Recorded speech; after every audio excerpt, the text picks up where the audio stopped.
जय हिंद everyone, welcome to awakening classes. This is part second of current का महासंग्राम, जिसमें हम एक साल के जितने भी इंपॉर्टेंट करंट अफेयर्स हैं फॉर वन डे एग्जामिनेशंस उन सबको कवर कर रहे हैं। अपने लास्ट लेक्चर में हमने बहुत से टॉपिक्स कवर किए थे, उसको भी आप देख लेना, उसका लिंक हम डिस्क्रिप्शन में डाल देंगे। आज के इस लेक्चर में हम इंपॉर्टेंट करंट क्या क्या डिस्कस करने जा रहे हैं। जैसे कोई इंपॉर्टेंट नेम रखा गया है किसी जगह का, वो इंपॉर्टेंट हो जाता है, वो डिस्कस करेंगे। पद्मा अवार्ड्स के रिलेटेड जितने भी इंपॉर्टेंट फैक्ट्स हैं उन सबको डिस्कस करेंगे। जो भी इंपॉर्टेंट प्रोजेक्ट्स हैं, अगर गवर्नमेंट ने कोई प्रोजेक्ट स्टार्ट करा है उसको डिस्कस करेंगे। गवर्नमेंट स्कीम्स और स्पेशली वो स्कीम जो बजट में मेंशन है, क्योंकि उसके चांसेस बहुत होते हैं एग्जाम में पूछने के लिए, उनको भी डिस्कस करेंगे। इंपॉर्टेंट डेज जो होते हैं उनकी जो थीम्स हैं उन पे क्वेश्चन पूछे जाते हैं, तो उन थीम्स को भी आज के इस लेक्चर में हम कवर करेंगे। बिना टाइम वेस्ट करे आज के इस लेक्चर को स्टार्ट करते हैं। हैव पेशेंस, लेक्चर थोड़ा लेंदी हो सकता है, पेशेंस बनाए रखें और चीजों को ध्यान से देखें एक दो बार, और एग्जाम में आपको ये क्वेश्चन कोई भी छूटने वाला नहीं है। सबसे पहला हमारा करंट अफेयर्स है मुगल गार्डन्स ऑफ राष्ट्रपति भवन। तो राष्ट्रपति भवन में जिनको मुगल गार्डन्स बोलते थे उनका नाम चेंज कर दिया, अब उनको क्या बोला जाएगा? अमृत उद्यान। क्या बोला जाएगा? अमृत उद्यान। ठीक है, अमृत उद्यान इसलिए बोला जा रहा है क्योंकि हम आजादी का अमृत महोत्सव सेलिब्रेट करते हैं 75th इंडिपेंडेंस में, तो आपको पता है इसलिए इसका नाम जो है मुगल गार्डन का राष्ट्रपति भवन का चेंज करके क्या रखा गया है? अमृत उद्यान। आपने ये याद रखना है। और भी नाम चेंज हुए, जैसे आपको पता है जो राजपथ है, राजपथ क्या है? राजपथ एक रास्ता है, कहां से लेके कहां तक, जहां पर परेड भी होती है। इंडिया गेट से लेकर राष्ट्रपति भवन तक, इंडिया गेट से लेकर राष्ट्रपति भवन तक जो रास्ता है उसको क्या बोलते थे पहले? राजपथ। अब उसका नाम चेंज कर दिया, उसका नाम क्या रखा गया है? कर्तव्य पथ। क्या रखा गया है? कर्तव्य पथ। ये भी आपने याद रखना, ये भी रिसेंट नाम चेंज हुआ है। तो हमने देखा मुगल गार्डन जो है उसका नाम अमृत उद्यान रखा, और राजपथ का नाम चेंज करके क्या रख दिया गया है? कर्तव्य पथ। ठीक है, अब रविंद्रनाथ टैगोर जी न्यूज पे थे, इनकी बर्थ एनिवर्सरी थी। कब इनका बर्थ हुआ? 7 मई 1861 में इनका बर्थ हुआ था। ठीक है, तो इनकी बर्थ एनिवर्सरी के लिए ये बहुत न्यूज में थे अभी। इनके फादर का क्या नाम है? रविंद्रनाथ टैगोर। और रविंद्रनाथ टैगोर को क्या बोलते हैं? Bard of Bengal. क्या बोलते हैं? Bard of Bengal. ये पोइट हैं बंगाल के, और इनको गुरुदेव कह के भी लोग बुलाते हैं, गुरुदेव कह के भी लोग बुलाते हैं। इनके लिए आपने एक इंपॉर्टेंट फैक्ट याद रखना है, ही वॉज द फर्स्ट, याद रखना, he was the first Indian as well as the first Asian to get Nobel prize. ठीक है, ये पहले इंडियन और पहले एशियन थे जिनको नोबेल प्राइज मिला था। किसमें? लिटरेचर में मिला था 1913 में। लिटरेचर में 1913 में इनको नोबेल प्राइज मिला था, और ये पहले एशियन भी थे और पहले इंडियन भी थे। इंडियन तो हैं आपको पता है, तो पहले एशियन भी थे जिनको नोबेल प्राइज मिला है 1913 में। आपने ये चीज भी रविंद्रनाथ टैगोर के बारे में याद रखनी है। ठीक है, नेक्स्ट मूव करते हैं। यूनाइटेड किंगडम के नए मोनार्क बने। तो यूनाइटेड किंगडम में मोनार्की वाला सिस्टम चलता है, जैसे हमारे इंडिया में जो प्रेसिडेंट होते हैं, हमारे इंडिया में प्रेसिडेंट जो होते हैं, ध्यान से सुनना, हमारे इंडिया के प्रेसिडेंट क्या है? वो भी इलेक्टेड है ना, रिपब्लिक हमारी गवर्नमेंट है, वो इलेक्टेड है, हम ही चुनते हैं ना प्रेसिडेंट को भी, मतलब जो हमारे हमारे चुने हुए मेंबर ऑफ पार्लियामेंट प्रेसिडेंट को चुनते हैं। बट यूके में ऐसा नहीं होता। यूके में जो उनके किंग होते हैं, मोनार्क होते हैं, वो हेरिडेटरी होते हैं। तो अभी कौन है मोनार्क यूके के? किंग चार्ल्स थर्ड, ये आपने याद रखना। नेक्स्ट इज हुल दिवस। हुल दिवस बहुत न्यूज में था, क्यों? क्योंकि इस को संथाल ट्राइब के साथ रिलेट किया जाता है, और प्राइम मिनिस्टर मोदी जी ने भी इस दिवस की जो है लोगों को मुबारकें दी थी, तो इसमें ये इंपॉर्टेंट हो जाता है। ये कब सेलिब्रेट किया जाता है? 30 जून को। 30 जून को ये सेलिब्रेट किया जाता है हुल दिवस। इसमें क्या है, दो ट्राइबल लीडर्स हैं, उनकी याद में ये मनाया जाता है, एक सिद्धू और कन्नू। क्या नाम है इनके? सिद्धू और कन्नू, इनकी याद में मनाया जाता है। बेसिकली हुआ क्या था कि ब्रिटिश ईस्ट इंडिया कंपनी ने 1856 के टाइम में, आपको पता है जमींदारी सिस्टम था, और जमींदार और ब्रिटिश ईस्ट इंडिया कंपनी जो है वो लोगों को बहुत तंग करती थी फॉर रेवेन्यू पर्पसेस। इसके लिए ये सिद्धू और कन्नू ने क्या किया, एक रिवॉल्ट छेड़ दिया against the British east India company and जमींदार, जिसको हम संथन रिबेलियन और हुल रिबेलियन भी कहते हैं। तो सिद्धू और कन्नू इसके साथ एसोसिएटेड है। ये एग्जाम में क्वेश्चन पूछा जाता है, आप याद रखना। और कहां से थे? झारखंड से। कहां से? झारखंड से। ठीक है, नेक्स्ट क्वेश्चन पे मूव करते हैं। Next important topic is Padma award 2023। देखो पद्मा अवार्ड बहुत इंपॉर्टेंट है। इंडिया में जो सिविलियंस अवार्ड है, आपको पता है सबसे ऊपर क्या आ जाता है? भारत रत्न। भारत रत्न के बाद जो सिविलियंस में मोस्ट इंपॉर्टेंट अवार्ड्स आ जाते हैं वो पद्मा अवार्ड ही होते हैं। पद्मा अवार्ड में सबसे ऊपर होता है पद्म विभूषण। भारत रत्न के बाद सबसे बड़ा सिविलियन अवार्ड कौन सा है? पद्म विभूषण। उसके बाद पद्म भूषण और देन पद्मश्री। तो कितने पद्मा अवार्ड्स हैं? 3, पद्म विभूषण, पद्म भूषण और पद्मश्री।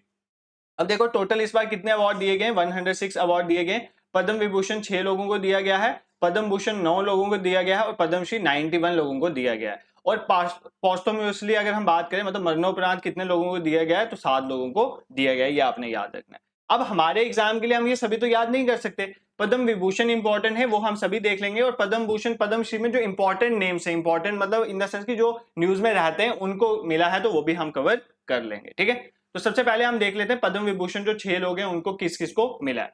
सबसे पहले श्री बालकृष्ण दोषी को मरणोपरांत मिला है। ये क्या है, आर्किटेक्चर है गुजरात के, तो आपने याद रखना है गुजरात के आर्किटेक्चर है थे ये, इनको मरणोपरांत जो है क्या मिला है, पद्म विभूषण मिला है। श्री याकिर हुसैन, आपको पता है ये म्यूजिक से बिलोंग करते हैं, म्यूजिक से बिलोंग करते हैं, आर्ट रिलेटेड है, तबला बजाते हैं बेसिकली ये, तो इनको मिला है, ये कहां से है, महाराष्ट्र से, ये आपने याद रखना है। एस एम कृष्णा को मिला है पब्लिक अफेयर्स के लिए, और ये कहां से है, कर्नाटका से। दिलीप महालोनोबिस, ये बहुत इंपॉर्टेंट है, इनको भी मरणोपरांत मिला है। देखो इन्होंने क्या, ओरल रिहाइड्रेटिंग सोल्यूशन, आपने कभी ना कभी जिंदगी में ओआरएस तो पिया होगा, ओआरएस को बनाने वाले दिलीप महालोनबिस थे। और जब इन्होंने ओआरएस की फॉर्मेशन करी थी ना, इन्होंने बोला था कि मैं ओआरएस का पेटेंट नहीं लूंगा, तभी तो ओआरएस बहुत सस्ता होता, अगर इन्होंने पेटेंट लिया होता ओआरएस बहुत महंगा हो जाता। ठीक है, आपको पता है ना पेटेंट लिया जाता है, कितने सालों तक कोई और कंपनी इसको बना नहीं सकेगी, हम खुद बनाएंगे और पैसा कमाते हैं, क्योंकि उन्होंने रिसर्च करी होती है। बट दिलीप महालोनबिस ने सोसाइटी के लिए ओआरएस को फ्री कर दिया, उन्होंने कोई इसमें पेटेंट नहीं लिया, तो वेस्ट बंगाल के इनको जो है पद्म विभूषण के साथ सम्मानित किया गया। श्री श्रीनिवास वर्धान, श्रीनिवास वर्धान जी को इसके साथ पद्म विभूषण के साथ सम्मानित किया गया। अब ये यूएसए के हैं, यूएसए के हैं, हम इनको पद्म विभूषण क्यों दे रहे हैं, पहली बात तो ये इंडो अमेरिकन है, बेसिकली ये इंडियन ओरिजिन के, बट अब इन्होंने सिटीजन कहाँ की ले ली हुई है, यूएसए की ले ली हुई है, ये आपने याद रखना है। इनको साइंस एंड इंजीनियरिंग, मैथमेटिशियन है बेसिकली, इसलिए साइंस एंड इंजीनियरिंग लिखा है, तो मैथमेटिक्स की फील्ड में इन्होंने बहुत वर्क किया है, दैट्स वाई इनको पद्म विभूषण के साथ सम्मानित किया गया।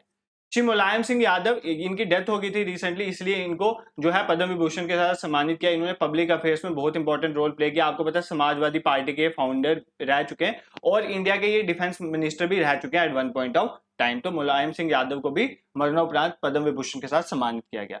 तो 6 नाम हैं, बालकृष्ण दोषी, याकिर हुसैन, एस एम कृष्णा, दिलीप महालनबिस, श्रीनिवास वर्धन और मुलायम सिंह यादव। अब एग्जाम में ना ये नहीं पूछा जाएगा सिर्फ कि पद्म विभूषण किस किस को मिला है, ये भी पूछा जा सकता है कि कहां से बिलोंग करते हैं और इनको किस चीज के लिए मिला है, मतलब किस फील्ड में इन्होंने वर्क किया, तो ये चीजें आपने देख लेनी। इसके बाद कुछ इंपॉर्टेंट पद्म भूषण और श्री वाले हम देख लेते हैं, सारे हम कवर नहीं करेंगे।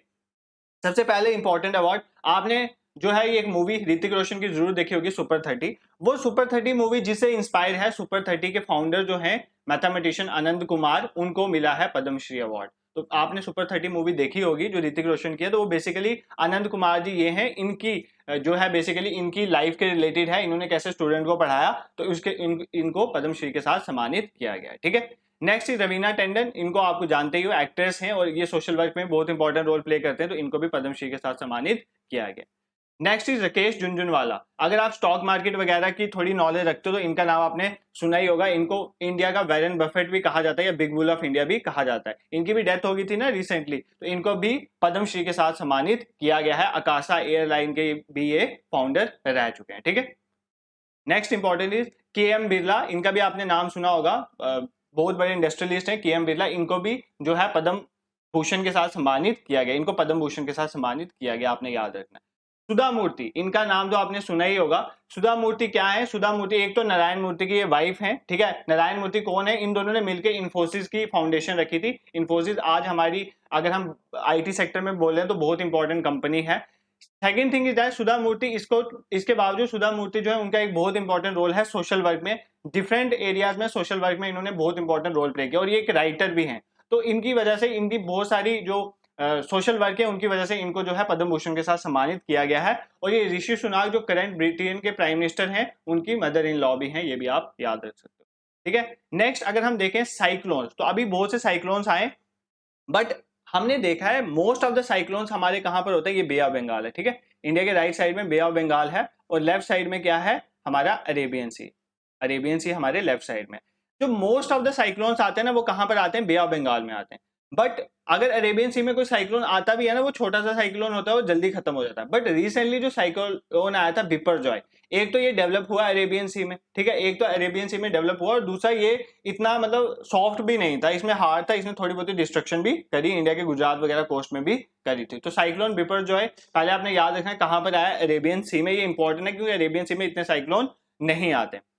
बिपरजॉय का मतलब क्या होता है, डिजास्टर या कैलामिटी, और ये बंगाली नाम है। देखो होता क्या है, ये बंगाल वालों ने, ये बेसिकली बांग्लादेश ने इसका नाम रखा है, बांग्लादेश ने इसका नाम रखा है। अब होता क्या है बेसिकली, जितने भी साइक्लोन्स आते हैं उनका नाम कैसे रखा जाएगा, इस पे बहुत डिबेट होती थी पहले। अब क्या कर दिया, कंट्रीज एक लिस्ट दे देती है, उनके नाम की लिस्ट दे दी है जो भी इंडियन ओशन के एरियाज में आते हैं, जैसे बांग्लादेश ने दे दी है, नेपाल ने दे दी, इन सब ने दे दी, नाम दे दिए, ठीक है। अब उन नाम पे चेंज होते होते क्या होता है कि जब कोई भी साइक्लोन आता है उसका उस नाम के रिलेटेड रख दिया जाता है। तो अभी किसका नंबर चल रहा था, अभी चल रहा था बांग्लादेश का नंबर, तो इसलिए बिपरजॉय जो आया वो नाम बांग्लादेश ने जो सजेस्ट पहले का किया हुआ था वही जो ये साइक्लोन आया उसका नाम रख दिया गया। इस तरह से साइक्लोन्स के नाम रखे जाते हैं। और भी बहुत सारे साइक्लोन्स आए, जैसे साइक्लोन सित्रंग आया था, आपने सुना होगा शायद, ये कहां पर बना था, बे ऑफ बंगाल में। उसके बाद असानी साइक्लोन आया था, ये सारे 2022-23 के ही हैं, कहां पर बना था, बे ऑफ बंगाल में। और सबसे इंपॉर्टेंट साइक्लोन जो रिसेंट आया था, साइक्लोन मोचा, जिसने म्यांमार में बहुत तबाही करी थी, ये भी कहां बना था, बे ऑफ बंगाल में। और इसके लिए हमने आपको पता है एक ऑपरेशन भी लॉन्च करा था, ऑपरेशन करुणा। ऑपरेशन करुणा हमने किसके लिए लॉन्च करा था, जब ऑपरेशन मोचा आया था, म्यांमार में तबाही हुई थी, तो वहां पर रिलीफ एक्टिविटीज के लिए जो हमारी फोर्सेस थी वहां पर गई थी। तो ऑपरेशन करुणा हमने कहां पे लॉन्च करा था, म्यांमार में, साइक्लोन हिट म्यांमार के लिए, ठीक है। ये कुछ इंपॉर्टेंट साइक्लोन के रिलेटेड चीजें आपने याद रखनी है। बिपरजॉय अरेबियन सी में आया था, ये याद रखना है। बिपरजॉय नाम किसने दिया है, बांग्लादेश ने दिया है, इसका मतलब डिजास्टर या कैलामिटी होता है। मोर्चा का नाम यमन ने दिया था, ठीक है, मोर्चा का नाम किसने दिया था, यमन ने दिया था, और इंडिया ने ऑपरेशन करुणा इसके लिए लॉन्च करा था। आई होप ये आपको क्लियर हो गया। अब इंपॉर्टेंट ऑपरेशन इंडिया के देख लेते हैं, जैसे ऑपरेशन दोस्त। ऑपरेशन दोस्त इंडिया ने क्यों चलाया था, आपको पता है ना, रिसेंटली अर्थक्वेक आया था सीरिया और टर्की में, जिसने बहुत सारी डिस्ट्रक्शन कॉज करी थी। तो इसके लिए टर्की की हेल्प करने के लिए और सीरिया की हेल्प करने के लिए इंडिया ने बहुत सारी रिलीफ एक्टिविटीज वहां पर करी थी, रेस्क्यू ऑपरेशंस भी करे थे। और उस ऑपरेशन का क्या नाम था, ऑपरेशन दोस्त, आपने याद रखना, ठीक है। Next operation Karuna, I have already explain to you, India ने लॉन्च करा था साइक्लोन हिट म्यांमार में, जो ऑपरेशन जो मोचा साइक्लोन आया था उसके रिलेटेड जो है हेल्प करने के लिए म्यांमार की इंडिया ने ये ऑपरेशन चलाया था। नेक्स्ट इंपॉर्टेंट करंट अफेयर्स है ये, इंडिया का जो रोड नेटवर्क है ना वो सेकंड लार्जेस्ट हो गया अब इन द वर्ल्ड, ठीक है। पहले ये थर्ड लार्जेस्ट था इंडिया का जो रोड नेटवर्क, अब कौन से नंबर पे पहुंच गया, सेकंड लार्जेस्ट। तो आपको ये जानना बहुत जरूरी है, फर्स्ट और पोजीशन में और थर्ड पोजीशन में को देखो। सबसे पहले फर्स्ट पोजीशन में है यूएसए, रोड नेटवर्क की बात करें, फर्स्ट पोजीशन में यूएसए। सेकंड पोजीशन में पहले चाइना होता था, उसको ओवरटेक कर लिया है इंडिया ने, तो अब सेकंड पोजीशन में कौन आ गया, हमारा इंडिया आ गया, प्यारा भारत आ गया। और थर्ड पोजीशन में अभी कौन है, थर्ड पोजीशन में चाइना है, ये आपने याद रखना, ठीक है। अब यहाँ पर देखो कितनी डेवलपमेंट हुई है। जब 2013-14 की बात है तो हमारी जो हाईवेज थी उनकी लेंथ थी 91,000 के करीब, अब वो कितनी हो गई, 1,45,000 के करीब 2022-23 में। तो कितना इंक्रीज हुआ है, नियर अबाउट 59%, मतलब अबाउट 60% जो है इंक्रीज हुआ है लास्ट 9 ईयर्स में। और 4219 किलोमीटर ऑफ एक्सप्रेस वेज भी तैयार हुए इन 9 सालों में। तो देखो कितनी ज्यादा हमारा रोड इंफ्रास्ट्रक्चर डेवलप हुआ है, thanks to Nitin Gadkari sir, उन्होंने बहुत इंपॉर्टेंट रोल प्ले किया, हमारी रोड और ट्रांसपोर्ट मिनिस्टर हैं वो। तो इस फैक्ट को आपने याद रखना है, इंडिया अब जो है वो सेकंड लार्जेस्ट रोड नेटवर्क है वर्ल्ड में। अब ये एक हाइड्रो इलेक्ट्रिक प्रोजेक्ट है, ये बहुत इंपॉर्टेंट है for your exam, Phukot Karnali hydro electric project. Karnali से आप याद रखना ये करनाली रिवर पे है, ठीक है। अब करनाली रिवर इंडिया में तो आपने कहीं सुनी नहीं होगी, तो करनाली रिवर कहाँ की है, नेपाल की है। कहाँ की है, नेपाल। इसका मतलब नेपाल में ये हाइड्रो इलेक्ट्रिक प्रोजेक्ट बनाया जा रहा है, कितने मेगावाट का है, 480 मेगावाट का। इंडिया की तरफ से NHPC, national hydro electric power corporation, जो इंडिया की है प्राइवेट लिमिटेड, जो है एक मिनी रत्ना है, इंडिया की एनएचपीसी और नेपाल की विद्युत उत्पादन कंपनी लिमिटेड, ये दोनों मिलकर इन्होंने मेमोरेंडम ऑफ अंडरस्टैंडिंग साइन करा है। और ये क्या बनाने जा रहे हैं, Phukot Karnali hydro electric project, Karnali river Nepal में। आई होप ये आपको कवर हो गया होगा, ठीक है। देखो current affairs is not at all difficult, अगर आप एक दो बार इस वीडियो को सुनोगे और रिलेट करके कुछ चीजों को पढ़ोगे तो आपको इजिली ये याद हो जाएंगे। अब स्वीट रेवोल्यूशन, नाम से ही पता चल रहा है स्वीट रेवोल्यूशन, तो किसके लिए हो सकती है, हनी के लिए हो सकती है ना, शहद के लिए। तो स्वीट रेवोल्यूशन हमारी गवर्नमेंट ऑफ इंडिया ने एक इनिशिएटिव है एपीकल्चर को प्रमोट करने के लिए, जिसको बी कीपिंग भी कहते हैं। तो सिंपल है स्वीट रेवोल्यूशन, आप एपीकल्चर और बी कीपिंग के साथ इसको रिलेट कर सकते हो। अब देखो अगर हम हमारे प्लैनेट्स की बात करें, अब थोड़ा प्लैनेट्स की तरफ चलते हैं, तो आपने सुना होगा जुपिटर के पास सबसे ज्यादा, अभी रिसेंटली पहले क्या हुआ था, जुपिटर के पास सबसे ज्यादा मून हो गए, मतलब उनकी नेचुरल सैटेलाइट सबसे ज्यादा थी। इंडिया के पास कितनी नेचुरल सैटेलाइट, एक ही है ना मून हमारे पास, इसी तरह जुपिटर के पास सबसे ज्यादा थे। बट सैटर्न ने वापिस अपना जो प्लैनेट टारगेट अचीव कर लिया है, मतलब अभी हम बोल सकते हैं कि सैटर्न के पास सबसे ज्यादा मून है। तो सैटर्न के साथ सबसे ज्यादा मून कितने हैं, 145, ठीक है। तो ये अगेन बन गया है वो प्लैनेट, सबसे बड़ा प्लैनेट जिसके पास सबसे ज्यादा मून है, आपने याद रखना है सैटर्न। पहले जुपिटर ने ये पोजीशन टेक ओवर करी थी, तो सैटर्न ने वापस ये पोजीशन अपनी टेक ओवर कर ली, ठीक है। एमवी इम्प्रेस, ये आपने याद रखना है। एमवी इम्प्रेस क्या है? इंडिया का पहली international cruise vessel, international cruise vessel है, क्रूज है बट इंटरनेशनल है। क्यों? क्योंकि ये इंडिया के तमिलनाडु चेन्नई से जाएगी श्रीलंका में। तो एमवी एम्प्रेस का नाम आपने याद रखना है, इंडिया की पहली इंटरनेशनल क्रूज वेसल है। ठीक है, नेक्स्ट मूव करते हैं। सितवे पोर्ट, पहली बात आप याद रखो, सितवे पोर्ट कहां पर है? म्यांमार में। ठीक है, म्यांमार में है सितवे पोर्ट, आपने ये याद रखना है। अब म्यांमार का सितवे पोर्ट हम क्यों डिस्कस कर रहे हैं? क्योंकि ये इंडिया के एक प्रोजेक्ट का पार्ट है। देखो, इंडिया का एक प्रोजेक्ट है Kaladan road project, Kaladan road project India का पार्ट। अब इसमें हम क्या करें? देखो, ये हमारे इंडिया का वेस्ट बंगाल वाला एरिया है, यहाँ पर म्यांमार आ जाता है, और म्यांमार में यहाँ पर ऊपर ही हमारी नॉर्थ ईस्टर्न स्टेट लगती है। ठीक है, नॉर्थ ईस्टर्न स्टेट हमारी जैसे मिजोरम यहाँ पर लगती है। ठीक है, अब हम क्या कर रहे हैं? हम नॉर्थ ईस्ट में जाने के लिए, एक तो हमारा यहाँ से रास्ता है ना, वो छोटा रास्ता। अब हम क्या करें? यहाँ से वेस्ट बंगाल से निकलेंगे, कोलकाता से निकलेंगे, म्यांमार के होते हुए हम नॉर्थ ईस्ट में जाने की कोशिश करें। तो इसी प्रोजेक्ट का नाम है कालाधान रोड प्रोजेक्ट। ठीक है, इसमें हम क्या करेंगे? कोलकाता से स्टार्ट करेंगे, और जो म्यांमार की रखाइन स्टेट है, रखाइन स्टेट में हम एक पोर्ट बना रहे हैं, that is known as Sittwe sea port. क्या नाम है? Sittwe sea port. उससे होते हुए हम क्या करेंगे? ऊपर से मिजोरम में जाएंगे। तो यही बेसिकली सितवे पोर्ट इसलिए हमारे लिए इंपॉर्टेंट है, और कालाधान रोड प्रोजेक्ट के बारे में भी मैंने आपको एक्सप्लेन कर दिया। ठीक है, नेक्स्ट इज अंजी खाद ब्रिज। अंजी खाद ब्रिज को कवर करते हैं। देखो, अंजी खाद ब्रिज कहां पर है? जम्मू कश्मीर में, रियासी डिस्ट्रिक्ट में, आपने याद रखना है। ठीक है, ये रेलवे ब्रिज है, और सेकंड, ये पहला केबल स्टेड रेलवे ब्रिज है इंडिया में। इंडिया में सबसे पहला, देखो ऐसे इंडिया में रोड ब्रिज केबल स्टेड हैं, बट रेलवे का ब्रिज केबल की हेल्प से जो बनाया गया है, क्योंकि बिकॉज ऑफ द रीजन कि जो ये रियासी में है ना, ये बेसिकली चेनाब पे है, और चेनाब की एरिया जो है ना, चेनाब वाली, उसकी टोपोग्राफी ऐसी थी कि हम बाकी जो ब्रिज है वो नहीं बना पाए यहाँ पे, इसलिए हमें आर्क ब्रिज जो है वो बनाना पड़ा। तो इंडिया में पहला केबल स्टेड जो है, सॉरी, ये केबल स्टेड ब्रिज है, पहला केबल स्टेड रेलवे ब्रिज जो है वो कहाँ पर है?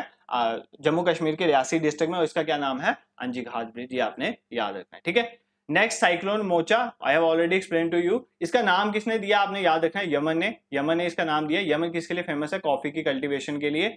ओरिजिन इसका बे ऑफ बंगाल में हुआ था, और बांग्लादेश और म्यांमार को इसने मेनली हिट करा था और बहुत इफेक्ट किया था।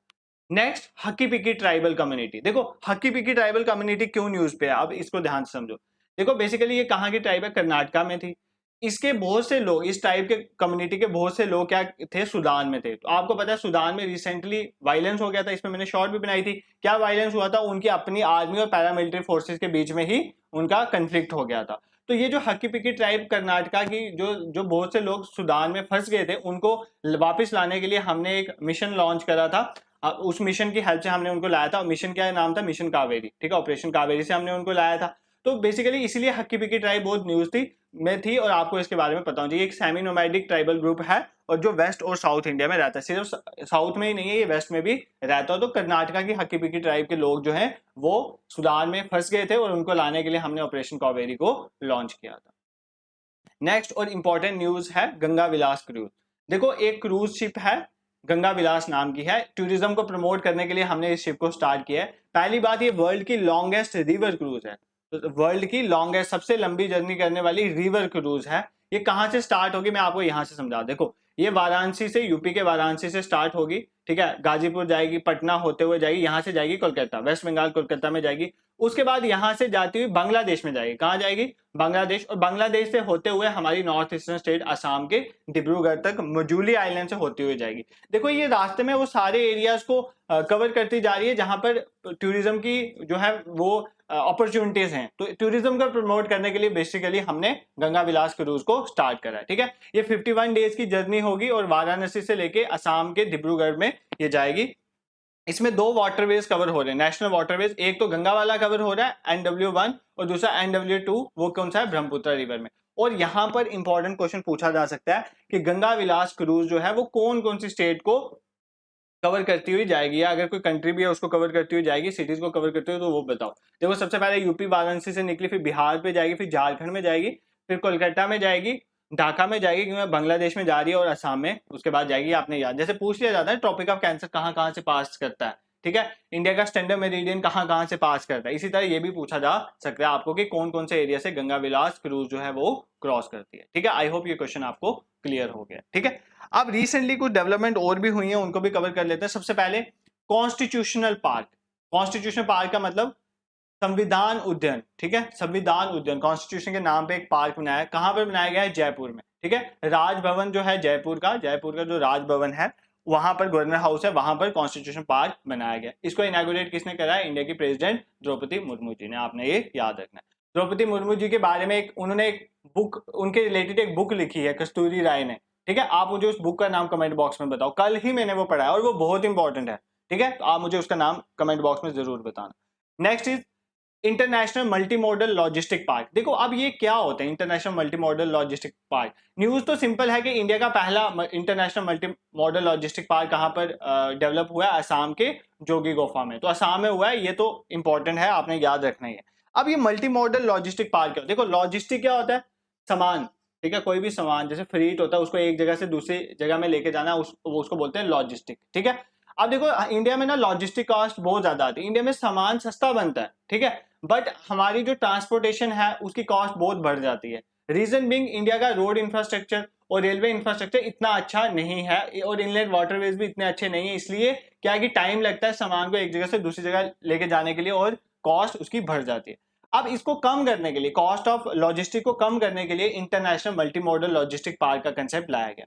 इसमें क्या किया जाता है? इसमें सेवरल टाइप्स ऑफ जो फ्रेट ट्रांसपोर्टेशन है ना, चाहे वो रोड नेटवर्क है, चाहे वो हाईवेज हैं, चाहे वो इनलैंड वाटरवेज हैं, चाहे वो रेलवेज हैं, इन सबको आपस में कनेक्ट कर दिया जाएगा ताकि बहुत जल्दी लॉजिस्टिक को एक जगह से दूसरी जगह ट्रांसफर किया जा सके। फॉर एग्जाम्पल जैसे यूपी में कोई चीज बनी है तो उसको वाटरवे में लेके जाया, लेके कहीं पे पहुंचाया जाए, फिर आगे रेलवेज को यूज किया जाए और रेलवेज के बाद आगे उसे जो है पोर्ट तक लेके जाए और पोर्ट में रेलवे जो है वो बेसिकली पोर्ट के अंदर ही जाए और पोर्ट से फिर सी शिप्स के थ्रू वो दूसरी कंट्रीज में ट्रांसपोर्ट किया जाए। तो बेसिकली ये सारा international multi modal logistic park का कंसेप्ट। आई होप ये क्लियर हुआ होगा आपको। अब ये देख लेते हैं सिडनी हैरिस पार्क। देखो अभी prime minister Modi different countries की विजिट में है, वो ऑस्ट्रेलिया गए। ऑस्ट्रेलिया में उनके सम्मान के लिए क्या किया गया? इंडियंस के सम्मान के लिए जो उनका एक पार्क था सिडनीज हैरिस पार्क, उसका नाम चेंज करके लिटिल इंडिया रख दिया गया। तो आपके लिए ये इंपॉर्टेंट हो जाता है। नेक्स्ट पीएम मित्र पार्क। पीएम मित्र पार्क जो है ये रिसेंट इनिशिएटिव है। पीएम मित्र पार्क में बजट में भी इसका मेंशन है, इंडिया जो है वो 7 पीएम मित्र पार्क बनाएगा। कितने बनाएगा? 7 पीएम मित्र पार्क। अब ये बेसिकली मित्र पार्क का मतलब क्या है? ये क्या है? मेगा इंटीग्रेटेड टेक्सटाइल रीजन है अपैरल। ये बड़े बड़े इंटीग्रेटेड टेक्सटाइल रीजन, मतलब टेक्सटाइल की फील्ड में जो है धागे को लाना और कपड़ा बनाने तक सारा इंटरकनेक्टेड होगा, ऐसा एक mega integrated textile reason apparel जो है ये पीएम मित्र पार्क का कंसेप्ट है। और ये इंडिया का पहला कहां पर बनने जा रहा है? तमिलनाडु में, विरुधुंगर में बनने जा रहा है, तमिलनाडु में पहला, बट ये 7 बनेंगे, ये आप याद रखना। 7 मित्र पार्क के बारे में इंडिया के बजट में जो आया था उसमें अनाउंस किया गया है, तो ये चीजें आपने याद रखनी। देखो ये बहुत इंपॉर्टेंट करंट अफेयर्स है, एग्जाम्स में ये पूछे जाएंगे, आप इनको रिवाइज कर लो 1-2 बार, तो that will be sufficient for your exam. अब कुछ गवर्नमेंट स्कीम्स आई हैं जिनको हम कवर कर लेते हैं। गवर्नमेंट स्कीम्स इंपॉर्टेंट है जो भी न्यूज में थी, और स्पेशली वो स्कीम्स जो बजट में मेंशन थी, उसमें से क्वेश्चन पूछे जाने के चांसेस बहुत होते हैं। Kindly hold for a while.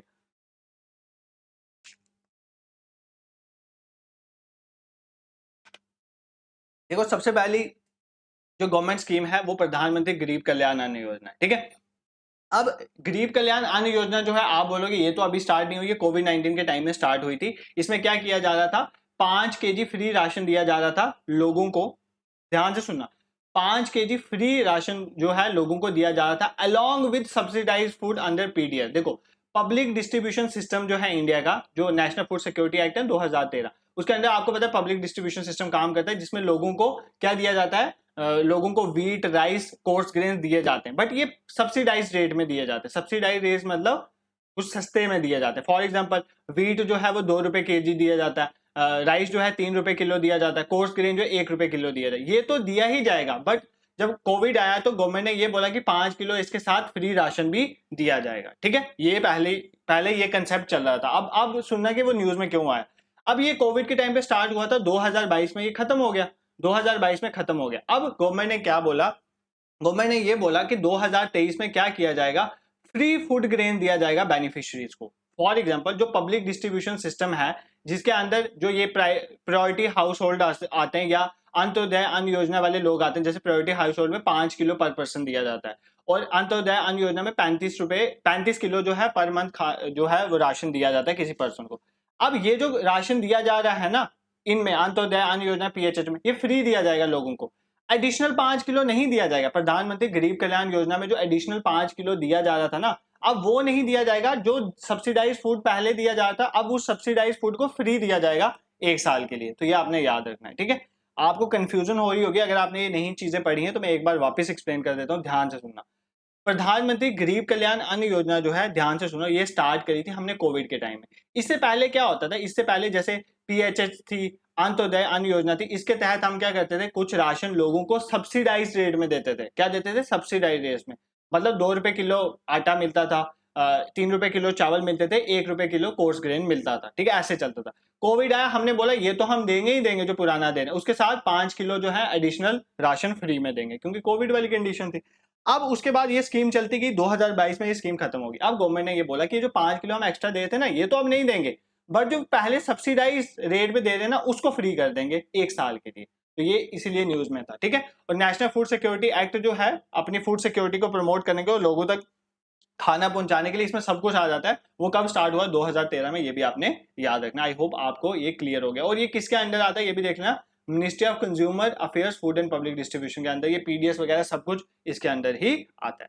Next important scheme है, ये बहुत इंपॉर्टेंट। उड़ीसा गवर्नमेंट जो है ना, बहुत न्यूज में बहुत अच्छा वर्क कर रही है। जैसे हमने कल देखा था, जागा मिशन के लिए उनको यूएन हैबिटेट अवार्ड मिला। उसके बाद हॉकी का वहां पर टूर्नामेंट भी हुआ था। मतलब वहां पर हॉकी स्टेडियम बनाने में बहुत इंपॉर्टेंट, बिरसा मुंडा स्टेडियम आपको पता होगा। अब एक मोगरा स्कीम है, ये भी उड़ीसा की है और बहुत इंपॉर्टेंट है आपके एग्जाम के लिए। मोगरा स्कीम में क्या हो रहा है, उड़ीसा गवर्नमेंट की स्कीम में जितने भी लोअर मिडिल इनकम जो हाउस होल्ड है, मतलब जो रूरल एरियाज में वो लोग हैं जिनके पास घर नहीं है, ठीक है, कच्चे मकान है, उनको लोन प्रोवाइड किया जा रहा है मोगरा स्कीम के अंदर। कितना लोन प्रोवाइड किया जा रहा है, देखो अप टू 3 लाख का लोन वो ले सकते हैं। और आपने इस लोन को पता है कितनी देर में पे करना है, 10 साल में। देखो कितना ज्यादा टाइम दिया हो। और पहले साल तो पे ही नहीं करना है, पहले साल आप नहीं भी पे करोगे चलेगा, बट 10 साल में आपने 3 लाख रुपए का जो लोन है वो वापस रीपे करना, और 3 लाख तक आपको लोन दिया जाएगा कि आप घर बनाओगे। तो कितनी अच्छी स्कीम है उड़ीसा गवर्नमेंट की। Next is MP LAD scheme, ये भी न्यूज में थी। एमपी लैड स्कीम की फुल फॉर्म क्या है, member of parliament local area development scheme. अब देखो आपके एरिया से एमपी चुने जाते हैं, ठीक है, एमपी आपके एरिया से चुने जाते हैं मेंबर ऑफ पार्लियामेंट। जैसे हमारे एरिया में जो है युगल किशोर शर्मा है एमपी अभी दिल्ली में। अब इन एमपी को कुछ पैसा एलोकेट किया जाता है, जैसे 5 करोड़ रुपया, ध्यान से सुना, आपको स्टोरी की तरह सुनाऊंगा। 5 करोड़ रुपया इनको दिया जाता है 2 इंस्टॉलमेंट में, एक बार 2.5 करोड़, एक बार 2.5 करोड़। इनको बोला जाता है अपने रीजन में, जैसे वो जम्मू रजौरी पूंछ के, तो उनको बोला जाएगा जम्मू रजौरी पूंछ में इतना पैसा आपने लगाना है, 2.5 करोड़ मतलब 5 करोड़ रुपया आपने लगाना है। तो एमपी लैड स्कीम में ये बोला जाता है, ठीक है। अब ये आपकी इंपॉर्टेंट ये है कि सबसे पहले आपको पता होना चाहिए कौन सी मिनिस्ट्री के अंदर है। तो ये ministry of statistics and programme implementation के अंदर, पहले ये मिनिस्ट्री ऑफ रूरल डेवलपमेंट के अंदर आती थी, अब ये किसके अंदर आती है, मॉस्पी के अंदर, ministry of statistics and programme implementation. Second thing is ये सेंट्रल सेक्टर स्कीम है। एक होती है सेंट्रल सेक्टर, एक होती है सेंट्रल स्पॉन्सर्ड। सेंट्रल सेक्टर वो होती है जिसमें सारा खर्चा गवर्नमेंट उठाती है। सेंट्रल स्पॉन्सर्ड होती है जिसमें गवर्नमेंट भी कुछ खर्चा उठाती है और स्टेट गवर्नमेंट भी कुछ, मतलब सेंट्रल गवर्नमेंट भी उठाती है और स्टेट गवर्नमेंट भी उठाती है। वो फिक्स होता है 60-50, 60-40, 50-50, 90-10 ऐसे फिक्स किया होता है। तो ये सेंट्रल सेक्टर है, मतलब पूरा पैसा कौन देती है, गवर्नमेंट ऑफ इंडिया देती है, और 1993 में ये स्टार्ट हुई, ठीक है। अब मैं आपको एक चीज रिकमेंड करता हूं, आप प्लेलिस्ट में जाना, गवर्नमेंट स्कीम्स के रिलेटेड मैंने रिसेंटली एक लेक्चर बनाया था गवर्नमेंट स्कीम्स के रिलेटेड, वो भी इस साल की जितनी इंपॉर्टेंट स्कीम्स न्यूज में थी। आप देखो यहाँ पर मैं इन डेप्थ आपको नहीं समझा सकता, ये एक मैराथन सेशन है। आप गवर्नमेंट स्कीम्स की वो 2-3 वीडियो जो है ना वो जरूर देख लेना। आपके एग्जाम में गवर्नमेंट स्कीम्स अगर आती हैं तो उससे वह आपका क्वेश्चन कवर हो जाएगा, ठीक है। अगर आपके किसी भी एग्जाम की शिफ्ट में गवर्नमेंट स्कीम्स आती है तो एक साल की इंपॉर्टेंट गवर्नमेंट स्कीम जो है वो सारी मैंने, चाहे वो मिनिस्ट्री ऑफ एजुकेशन है, वुमेन चाइल्ड एंड डेवलपमेंट की है, लेबर मिनिस्ट्री की, वो सारी मैंने वहां पर कवर करी थी, ठीक है। तो एमपी लैड स्कीम आपको आई होप कवर होगा।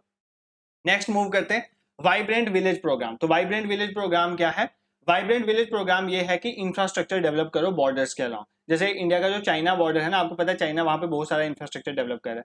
अब इंडिया भी वहां पर क्या करेगा, अपनी तरफ से अपनी साइड वाला जो चाइना बॉर्डर है वहां पर क्या करेगा, इंफ्रास्ट्रक्चर डेवलप करेगा। इंफ्रास्ट्रक्चर डेवलप इसलिए किया जा रहा है ताकि वहां पर विलेजेस स्टेब्लिश हो, वहां पर टूरिज्म प्रमोट हो। क्योंकि आपको पता है ना चाइना की क्या आदत है, चाइना क्या करती है, अपने जो सोल्जर्स हैं उनको इंडियन टेरिटरी में भेज देती है बहुत बार। तो अगर हमारे वहां पर विलेजर्स रहते होंगे तो अगर कोई इंसर्शन होगी तो हमें पता चल जाएगा ना, इसलिए बेसिकली वाइब्रेंट विलेज प्रोग्राम को स्टार्ट किया गया और बजट स्पीच 2022 में इसका मेंशन था, आपने ये याद रखना है। नेक्स्ट इज मिशन वात्सल्य। तो मिशन वात्सल्य जो है ये भी मैंने एक्सप्लेन करा था अपनी वीडियो में गवर्नमेंट स्कीम में, आप वहां पे इन डेप्थ इसको देख लेना। ये चाइल्ड प्रोटेक्शन के लिए, चाइल्ड प्रोटेक्शन के लिए है। 2022 में ये लॉन्च हुआ था चाइल्ड प्रोटेक्शन सर्विसेज। और जब ये स्कीम आई थी ना तो बहुत इशू बना था, तब गवर्नमेंट ने ये बोला था कि हर एक स्टेट, बेसिकली ये सेंट्रली स्पॉन्सर स्कीम है तो इसलिए स्टेट का भी रोल है। तो गवर्नमेंट ने ये बोला था इस मिशन के तहत पैसा हम तभी देंगे, ध्यान से सुनना, इस मिशन के तहत पैसा हम तभी देंगे अगर आप इस स्कीम का नाम चेंज नहीं करोगे। अगर कोई स्टेट गवर्नमेंट, ये नहीं है कि स्टेट गवर्नमेंट अपने नाम से इस स्कीम का नाम रहे, इस स्कीम का नाम हर स्टेट में मिशन वात्सल्य ही रहेगा। अगर आप ये मानते हो तभी सेंट्रल गवर्नमेंट आपको पैसे देगी। तो ये बहुत इंपॉर्टेंट है। आप गवर्नमेंट स्कीम का लिंक डिस्क्रिप्शन में डाल दूंगा, उसको देख लेना, आपके लिए बहुत हेल्पफुल रहेगा। किसके अंदर आती है? Ministry of women and child development के अंदर। नेक्स्ट इंपॉर्टेंट इज जल जीवन मिशन। कौन सा? जल जीवन मिशन 2019 में लॉन्च किया था। इसके तहत क्या है, हर एक 2024 तक देखो सबके घरों में टैप कनेक्शन पहुंचना चाहिए। तो ये बेसिकली जल जीवन मिशन का जो है वो लक्ष्य है। रिसेंटली इसका बताया गया था डेटा कि कितना कितना पहुंचा है, इसलिए ये न्यूज में है। इसमें क्या है कि 55 लीटर्स ऑफ वाटर पर पर्सन पर डे जो है हर पर्सन को मिलेगा। जैसे एक घर में 5 लोग हैं ना, तो हर पर्सन को 55 लीटर्स वाटर हर पर्सन के यूज के लिए इतना पानी उनको हर दिन का मिलेगा। और 2024 तक हर घर तक टैप कनेक्शन जो है वो पहुंचना है। दैट इज द जल जीवन mission. Next is smart cities mission. तो आपकी एरिया में भी स्मार्ट सिटीज डेवलप हो रही होंगी। तो 2015 में ये स्मार्ट सिटी मिशन स्टार्ट हुआ था। ये urban ministry of housing and urban affairs के अंदर आता है, ministry of housing and urban affairs के अंदर आता है। इसमें क्या किया जा रहा है, अर्बन एरियाज को सस्टेनेबल, सिटीजन फ्रेंडली और टेक्नोलॉजिकली एडवांस सिटीज जो है बनाया जा रहा है। देखो सिर्फ इसमें इंफ्रास्ट्रक्चर डेवलप नहीं हो रहा है, इसमें बहुत सी चीजें हैं, जैसे कुछ सेल्स बनाए जा रहे हैं, अगर कुछ क्राइम होता है उसको कंट्रोल करना, तो ये सारी चीजें भी इसमें कवर हैं। ठीक है, तो smart cities mission is also very important. प्रधानमंत्री विश्वकर्मा कौशल सम्मान योजना, नाम से ही पता चल रहा है विश्वकर्मा। तो पहली बात ये आर्ट्स के साथ रिलेटेड है विश्वकर्मा जी, आपको पता होगा इंडियन मिथोलॉजी में। और कौशल सम्मान योजना का मतलब है कि जो आपका आर्ट है ना, उस आर्ट को और इम्प्रूव किया जाए। अगर सपोज करो कोई आर्टिस्ट है, उसके आर्ट को और इम्प्रूव किया जाए, उसके लिए प्रधानमंत्री विश्वकर्मा कौशल विकास स्कीम जो है, कौशल सम्मान स्कीम जो है वो स्टार्ट करी गई है। इसका नाम है पीएम विकास। 2023 के बजट में मेंशन है। इसका ऑब्जेक्टिव ये है कि इंप्रूव करना status of craftsman in the country. I hope ये आपको क्लियर होगा।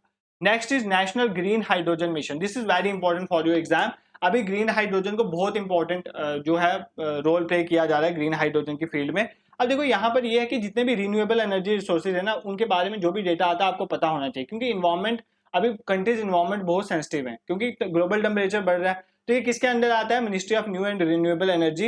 इसमें क्या किया जा रहा है, इंडिया को ग्लोबल हब बनाना है। किसके लिए? कि वो प्रोड्यूस करे और एक्सपोर्ट करे ग्रीन हाइड्रोजन में, ताकि इंडिया ग्लोबल हब बने, producer as well as exporter of green hydrogen. अब ग्रीन हाइड्रोजन मिशन में की हाईलाइट जो है वो एग्जाम में पूछे जाएंगे, तो वो यहाँ से ध्यान से देखें। सबसे पहली बात, 2030 तक हमने क्या क्या करना है। देखो 2030 में हर साल हमारी 5 मिलियन मेट्रिक टन प्रोडक्शन होनी चाहिए किसकी? ग्रीन हाइड्रोजन की। 2030 तक हमने अपना प्रोडक्शन इंफ्रास्ट्रक्चर इतना पहुंचा देना कि हम हर साल 5 मिलियन मेट्रिक टन प्रोड्यूस करें ग्रीन हाइड्रोजन। सेकंड, 60 से लेके 100 गीगावाट तक हमने इलेक्ट्रोलाइजर कैपेसिटी बनानी है इंडिया की। अभी क्या हो रहा है, अभी हम ग्रीन हाइड्रोजन तो प्रोड्यूस करने जा रहे हैं, बट इलेक्ट्रोलाइजर इंडिया में है ही नहीं है। तो इलेक्ट्रोलाइजर को पहले हम इंपोर्ट करें तो ग्रीन हाइड्रोजन की कॉस्ट इतनी बढ़ जाएगी, तो ज्यादा बड़ी कॉस्ट होगी, तो कोई हमसे क्यों खरीदेगा, या हम भी अपने लिए क्यों यूज करेंगे। इसलिए हम क्या करें, इलेक्ट्रोलाइजर भी इंडिया में बनाएंगे 60 से लेकर 100 गीगावाट के। ये हमारे इंपॉर्टेंट है। और हमारा टारगेट है, आपको पता है 125 गीगावाट तक रिन्यूएबल एनर्जी सोर्सेज को प्रमोट करना है। तो ये तो हमारा पहले ही टारगेट है। नेक्स्ट,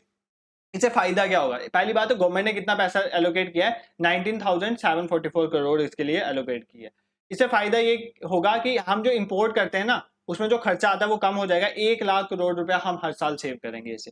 सेकंड इज, हम जो कार्बन डाइऑक्साइड प्रोडक्शन होती है, जो अगर हम इसको ग्रीन हाइड्रोजन को नहीं यूज करेंगे तो हम कोयला पेट्रोल यूज करेंगे, उससे कार्बन डाइऑक्साइड प्रोड्यूस होगी, उसकी जो इमिशन है उसको हम कम कर देंगे। मतलब 50 मिलियन मेट्रिक टन जो है साल की प्रोडक्शन को हम कम कर देंगे इससे। 6 लाख के करीब जॉब्स क्रिएट होगी और 8 लाख करोड़ की इन्वेस्टमेंट आएगी। जब इन्वेस्टमेंट आएगी तो आपको पता है गवर्नमेंट जो है उसका रेवेन्यू भी बढ़ता है। तो ये आपने याद रखना है, नेशनल ग्रीन हाइड्रोजन। तो पहली इंपॉर्टेंट चीज आपने याद रखनी है, 2030 तक हमने अपने प्रोडक्शन को 5 मिलियन मेट्रिक टन पहुंचाना है। ये इंपॉर्टेंट फैक्ट है, यहाँ पर आपने याद रखना है। ठीक है, next is Amrit Bharat station scheme. ये मिनिस्ट्री ऑफ रेलवे की स्कीम है। इसमें क्या किया जा रहा है, 1000 के करीब, ध्यान रखना है, इसमें क्या किया जा रहा है, 1000 के करीब जो है, जो माइनर रेलवेज है ना, जहां पर अभी रोड इंफ्रास्ट्रक्चर कनेक्टेड नहीं है अच्छे से, उनको मॉडर्नाइज किया जा रहा है। ठीक है, मॉडर्नाइज किया जा रहा है। 1000 माइनरी जो माइनर स्टेशन हैं जैसे रेल रोड स्टेशन बनाए जा रहे हैं, तो ये आपने अमृत भारत स्कीम के बारे में याद रखना है। अमृत भारत स्टेशन स्कीम किसके रिलेटेड है? मिनिस्ट्री ऑफ रेलवे के रिलेटेड है। Next is fame scheme. ये सिंपल है, इसकी फुल फॉर्म से क्लियर हो जाएगा। पहली बात, ये किसके अंडर आती है? Ministry of heavy industries and public enterprises के अंडर आती है। इसका नाम है फास्टर, एफ से faster, adoption and manufacturing of hybrid and electric vehicles. मतलब फास्टर एडॉप्शन हो और मैन्युफैक्चरिंग हो हाइब्रिड और इलेक्ट्रिक व्हीकल्स की। तो इलेक्ट्रिक व्हीकल्स की एडॉप्शन और मैन्युफैक्चरिंग के लिए ये फेम इंडिया स्कीम जो है इंडिया गवर्नमेंट ने लॉन्च करी, और किसके अंडर आती है? Ministry of heavy industries and public enterprises. 2015 में ये स्टार्ट हुई थी। ठीक है, देखो बहुत सारी न्यूज होगी या बहुत सारा करंट अफेयर्स होगा, आपको भी लग रहा होगा ये कैसे याद करना है, ऐसे याद करना है वगैरह। अब देखो ये एक साल का है, ठीक है, तो एक साल में कितने करंट होते हैं, उनमें से भी जो बहुत इंपॉर्टेंट है, जो एग्जाम में पूछे जाने की मैक्सिमम प्रोबेबिलिटी है, वही लाए गए। तो आपने पेशेंस रखना है। पहली बार अगर आप वीडियो को देखोगे बोर हो जाओगे, ठीक है, तो आपने एक दो बार ये वीडियो देखनी है। उसके बाद में पीडीएफ अपने टेलीग्राम ग्रुप में भी शेयर कर दूंगा, उसको ज्वाइन करो, वहां पर उसको पढ़ो। एक दो बार पीडीएफ इसको वापस रिवाइज करोगे ना आवाज सुनने के बाद, आपको एग्जाम में याद आ ही जाएगा और आप मार्क कर लोगे, क्योंकि वहां पर एग्जाम में आपके पास ऑप्शंस होते हैं। आपने एक ऑप्शन पे क्लिक करना है, वहां पर ये नहीं है कि आपको सीधा पूछ दिया जाएगा अमृत धरोहर योजना तो ये किसके लिए है, तो नीचे ऑप्शन ही नहीं होगा, बट ऑप्शन होगा वेटलैंड कंजर्वेशन, वहां पर होगा, तो आपने वेटलैंड कंजर्वेशन पे मार्क करना है। तो थोड़ा भी वो देखा होगा तो हो जाएगा। इसलिए बोलते हैं करंट अफेयर्स जो होते हैं ना, वो देख के जाने चाहिए एग्जाम में, क्योंकि वो स्ट्राइक कर जाता है दैट पॉइंट ऑफ टाइम, और एग्जाम के टाइम में हमारा दिमाग वैसे भी बहुत काम करता है, तो ये आपने याद रखना है। नेक्स्ट इज समर्थ अभियान। देखो समर्थ अभियान क्या है? समर्थ अभियान किसके लिए है?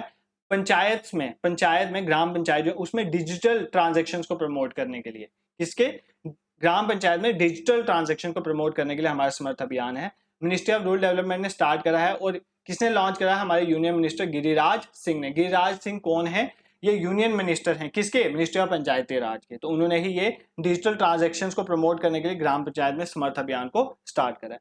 अमृत धरोहर योजना किसके लिए है? वेटलैंड को प्रोटेक्ट करने के लिए, वेटलैंड कंजर्वेशन के अमृत धरोहर स्कीम है। तो वेटलैंड डे भी हम मनाते हैं 2 फेब को। अभी देखेंगे इस बार की थीम क्या थी, ठीक है, wetland restoration. Next is MISHTI initiative. तो मिस्टी इनिशिएटिव क्या है? Mangrove initiative for shoreline habitat and tangible income. देखो आपको पता होगा कि जो वेटलैंड्स होते हैं ना, जो ध्यान से सुनो, जो वेटलैंड्स हैं, वेटलैंड्स बहुत इंपॉर्टेंट रोल प्ले करते हैं हमारे क्या, जब साइक्लोन्स वगैरह आते हैं, ठीक है। जो मैंग्रोव्स होते हैं, बेसिकली इनको मैंग्रोव्स भी कहते हैं, जो हमारे वेस्ट बंगाल वाले एरिया में ये बहुत, ये दलदल वाले जो पेड़ वाला एरिया होता है, ये बहुत इंपॉर्टेंट रोल प्ले करता है। अगर कोई साइक्लोन सुनामी आती है, उससे जो अंदर वाले एरिया उनको प्रोटेक्ट करें, इसलिए बोला जा रहा है कि मैंग्रोव्स को उगाया जाएगा। कहाँ पर?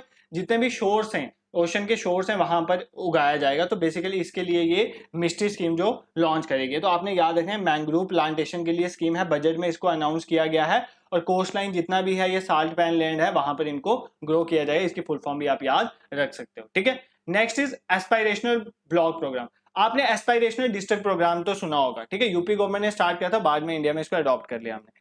इसमें क्या था कि जितने भी डिस्ट्रिक्ट्स हैं, वो डिस्ट्रिक्ट जहां पर अच्छी डेवलपमेंट नहीं हो रही है, उसको उसमें हम फोकस करेंगे और उनको क्या करेंगे, डेवलप करवाएंगे। इसी तरह अब एस्पिरेशनल ब्लॉक प्रोग्राम स्टार्ट किया जा रहा है, जिसमें हम क्या करेंगे, 500 डिस्ट्रिक्ट्स जो हैं, 500 डिस्ट्रिक्ट जो हैं 31 स्टेट्स और यूटीज में, उनको सिलेक्ट करेंगे। उसमें से वो ब्लॉक उठाएंगे जो अभी इतने डेवलप नहीं, और उनको क्या करेंगे, हम डेवलप करेंगे, ठीक है, उनकी परफॉर्मेंस को इनहांस करवाएंगे। तो ये एस्पिरेशन डिस्ट्रिक्ट प्रोग्राम के बेस पे है, और इसको एडमिनिस्टर कौन करता है? नीति आयोग। तो एस्पिरेशनल डिस्ट्रिक्ट प्रोग्राम को कौन एडमिनिस्टर करता है? नीति आयोग। और अभी के बजट में इसका अनाउंस है एस्पिरेशन ब्लॉक प्रोग्राम का, तो आपने ये याद रखना है। फर्क इनिशिएटिव, आप सिर्फ इसका नाम याद रखो किससे एसोसिएटेड। देखो इसकी फुल फॉर्म है performance assessment review and analysis of knowledge for holistic development. देखो अब डिफरेंट स्टेट गवर्नमेंट्स हैं, उनके अपने स्टेट बोर्ड होते हैं, ठीक है, एनसीईआरटी अलग है, ठीक है, सीबीएसई अलग बोर्ड है। अब इनको रिव्यू भी तो करना चाहिए कि क्या इनका कंटेंट सही है कि नहीं, ये रिसर्च में कुछ वर्क कर रहे नहीं, कि मतलब स्कूल बोर्ड अच्छा काम करेंगे नहीं। और बेसिकली ये क्या किया जा रहा है कि जो स्कूल बोर्ड है ना, उनको एनसीईआरटी के साथ कोलैबोरेट किया जा रहा है, इस तरह से सिलेबस डिफाइन हो ताकि सब में सिमिलरिटी आए, और उसका रिव्यू किया जाए कि क्या वो सिलेबस सही भी है या नहीं है। तो बेसिकली ये इंडिया का पहला नेशनल असेसमेंट रेगुलेटर, मतलब हम असेस कर रहे हैं कि क्या हमारे जो स्कूल में जो इंफ्रास्ट्रक्चर है एजुकेशन पर्पज से, ठीक है, क्या वो नॉलेज जो है वो डिस्ट्रीब्यूट की जा रही है, वो एट पार है कि नहीं सीबीएसई के, एनसीईआरटी के जो स्टेट बोर्ड में दी जाए, इसके लिए परख इनिशिएटिव को स्टार्ट किया। तो आपने ये देखना है ये परफॉर्मेंस को असेस करता है, आपने इतना याद रखना, मिनिस्ट्री ऑफ एजुकेशन के अंदर ये आता है। ठीक है, नेक्स्ट मूव करते हैं। आज का लास्ट टॉपिक जो हम कवर करेंगे वो देख लेते हैं क्या है, इंपॉर्टेंट डेज और उनकी थीम्स। देखो इंपॉर्टेंट डेज और थीम्स बहुत से एग्जाम में पूछे जाते हैं। अगर आपके एग्जाम में ये पूछा जाता है तो इंपॉर्टेंट डेज याद करना, नहीं तो नहीं करना, पहली बात। दूसरी बात, बट थीम आपको याद करेंगे, थीम तो हर एग्जाम में पूछी जाती है। First, international day for biological diversity. Biodiversity को प्रोटेक्ट करने के लिए इंटरनेशनल डे बनाया जाता है 22 मई को। इस बार की थीम थी फ्रॉम एग्रीमेंट से एक्शन, मतलब सिर्फ अब एग्रीमेंट पे बात नहीं चलेगी, एक्शन भी करना है, एग्रीमेंट से लेके एक्शन तक हमें करना है। ठीक है, नेक्स्ट इंपॉर्टेंट चलते हैं। 31 मई को वर्ल्ड नो टोबैको डे बनाया जाता है। तो टोबैको डे की इस बार की थीम थी वी नीड फूड, हमें खाना चाहिए ना कि तंबाकू। ये तो आप सिंपली याद कर सकते हो। वर्ल्ड हेल्थ डे था 7 अप्रैल को। हेल्थ डे का बनाया जाता है 7 अप्रैल को, और इस बार की थीम थी हेल्थ फॉर ऑल। तो ये भी सिंपल है, हेल्थ फॉर ऑल इस बार की थीम थी। 24 अप्रैल को पंचायती राज डे बनाया जाता है। 24 अप्रैल को पंचायती राज डे बनाया जाता है, इसकी भी थीम है sustainable panchayat, sustainable panchayat. World wild life day 3 मार्च को बनाया जाता है, थीम थी partnership for wild life conservation. तो वाइल्ड लाइफ कंजर्वेशन के लिए हमने पार्टनरशिप करनी है, ये इसकी थीम थी। Next is international women day, 8 March को बनाया जाता है, ये बहुत इंपॉर्टेंट है, इसको मार्क कर लो star. International women day is very important, 8 March को बनाया जाता है। इस बार की थीम थी digital innovation and technology for gender equality, मतलब हमने इनोवेशन और टेक्नोलॉजी को यूज करना चाहिए जेंडर इक्वालिटी को प्रमोट करने के लिए, ये इंटरनेशनल वुमेन डे की थीम थी। वाटर डे 22 मार्च को बनाया जाता है, इस बार की थीम थी accelerating the change to solve water sanitation crisis को सॉल्व करने के लिए हमें एक्सेलरेट करना पड़ेगा अपना काम। National civil services day, if you are preparing for civil services, आपको ये पता होना चाहिए, 21 अप्रैल को बनाया जाता है, और इस बार की थीम थी विकसित भारत। ठीक है, विकसित भारत। ठीक है, नेक्स्ट इज अर्थ डे, 22 अप्रैल को बनाया जाता है, और इस बार की थीम थी इन्वेस्ट इन आवर प्लैनेट, अपने प्लैनेट में हमें इन्वेस्ट करना चाहिए। Next is world TB day. TB day ये इंपॉर्टेंट है, याद कर लेना, क्योंकि इंडिया ने अपना एक मिशन भी लॉन्च करा है कि हम इलिमिनेट कर देंगे टीबी को 2025 तक, तो इसलिए ये इंपॉर्टेंट हो जाता है। 24 मार्च को ये बनाया जाता है, और इस बार की थीम थी yes we can end TB. Next, national science day, आपको पता है नेशनल साइंस डे किस लिए बनाया जाता है? सर सीवी रमन जो थे ना, उनको आपको पता है नोबेल प्राइज मिला था किस में, फिजिक्स में। तो उन्होंने इस दिन क्या किया था, सर सीवी रमन जी ने मतलब डिस्कवरी करी थी, आपको पता है, उसके रिलेटेड जो है नेशनल साइंस डे हम सेलिब्रेट करते हैं। 28 फेब को ये बनाया जाता है, और इस बार की थीम थी global science for global wing, मतलब जो वर्ल्ड की साइंस है वो वर्ल्ड के अच्छे के लिए होनी चाहिए।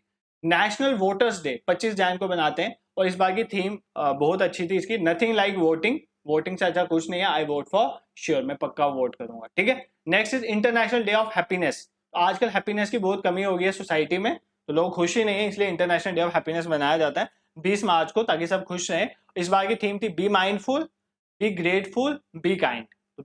ये इजी है, be mindful, be grateful, be kind. और वर्ल्ड मोस्ट हैप्पीएस्ट कंट्री कौन है? फिनलैंड। इंडिया का रैंक कितना था? 126 आउट ऑफ 163 कंट्री, ये रिसेंट रिपोर्ट में बोला गया था। ठीक है, next is world wetland day. अगर हम बात करें तो 2 फेब को बनाया जाता है, और ये इंपॉर्टेंट है, रामसर में वेटलैंड कन्वेंशन के बाद 2 फेब को हुई थी, इसलिए इसको वर्ल्ड वेटलैंड डे के रूप में बनाते हैं। और इस बार की थीम थी it's time for wetland restoration, अब टाइम है वेटलैंड्स को रिस्टोर करने का। और आपको पता होना चाहिए कि अभी हम 75th सेलिब्रेशन कर रहे थे ना आजादी का अमृत महोत्सव, उसमें हमने क्या किया है कि रामसर साइट इंडिया की बढ़ा के कितनी कर दी है? 75। ठीक है, 75 वेटलैंड को रामसर साइट डिक्लेयर कर दिया इंडिया में। Next important current affairs is national youth day बनाया जाता है, बिकॉज स्वामी विवेकानंद जी की इस दिन बर्थ एनिवर्सरी होती है, तो 12 जनवरी को बनाया जाता है। इस बार की थीम थी विकसित युवा।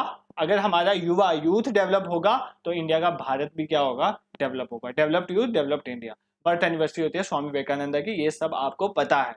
World environment day, environment day का बनाया जाता है 5 जून को, और अभी पता है प्लास्टिक पोल्यूशन बहुत बढ़ गया है, और थीम क्या थी? सोल्यूशंस टू प्लास्टिक पोल्यूशन के में हमें अभी सोल्यूशंस ढूंढने। नेक्स्ट कुछ इंपॉर्टेंट इंसिडेंट और इवेंट देख लेते हैं। देखो अभी उड़ीसा में ट्रेन एक्सीडेंट हुआ, बहुत दुखद हादसा था, बहुत लोगों की जान गई वहां पर, बालासोर में ये हुआ था। अब हमारे लिए क्या इंपॉर्टेंट है? कवच के बारे में पढ़ना।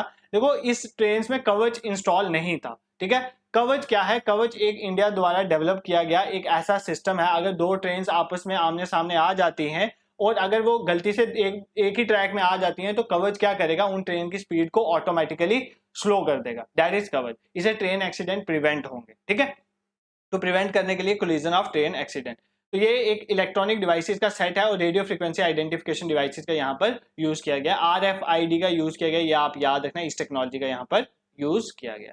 Next is operation Kaveri. I have already explain to you, Sudan में जो लोग फंस गए थे इंडियंस, उनको इवैक्यूएट करने के लिए ऑपरेशन कावेरी लॉन्च किया था, क्योंकि सूडान में क्या हुआ था, उनकी पैरामिलिट्री फोर्सेस और उनकी आर्मी के बीच में एक राइवलरी, एक फाइट स्टार्ट हो गई थी।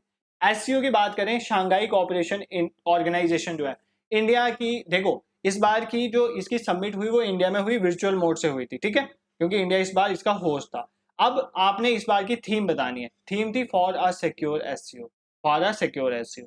अब इंडिया ने होस्ट करा था एससीओ की मीटिंग, जैसे टूरिज्म मीटिंग ये उस न्यूज के रिलेटेड है, बट इंडिया ने अब तो एससीओ की मेन मीटिंग भी हो चुकी है, आपको पता होना चाहिए, वर्चुअल मोड में हुई थी।